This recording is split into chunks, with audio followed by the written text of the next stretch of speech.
দেখে মনে হতে পারে মৌমাছির মৌচাক থেকে মধু সংগ্রহ করছেন মৌয়াল, কিংবা মৌমাছিগুলো আলাদা করা হচ্ছে চাষের জন্য। তবে আদতে তা নয়। অবিশ্বাস্য মনে হলেও এসব মৌমাছি ব্যবহার করা হবে রোগীদের চিকিৎসায়। অভিনব এই পদ্ধতি দিয়ে মানুষের রোগ নিরাময়ে কাজ করছেন ইরানের অ্যাপিথেরাপিস্ট মুস্তফা কানান। অ্যাপিথেরাপি এমন এক পদ্ধতি যাতে মৌমাছি কিংবা এর থেকে পাওয়া কোনো দ্রব্য দিয়ে বিভিন্ন রোগের চিকিৎসা করা হয়।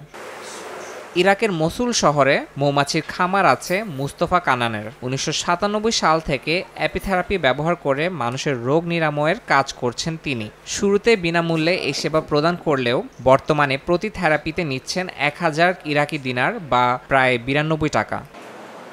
মৌমাছির হুলের থেরাপি হাজার বছর পুরনো একটি চিকিৎসা পদ্ধতি, যা প্রাচীন গ্রিস, মিশর ও চীনের মতো দেশেও ব্যবহার করা হতো। অনেকের দাবি নানা ধরনের রোগ নিরাময়ের ক্ষেত্রে অত্যন্ত কার্যকর এটি। জটিল ও দীর্ঘস্থায়ী সমস্যার ক্ষেত্রেও মেলে ভালো ফল, যা আধুনিক চিকিৎসায় সারিয়ে তোলা কঠিন।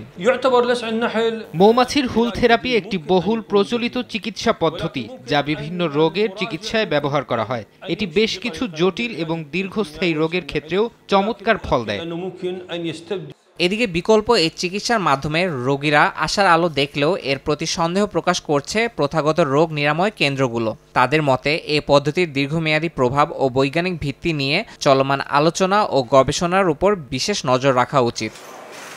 ইয়াসিন মোহাম্মদ জিসান, সময় সংবাদ।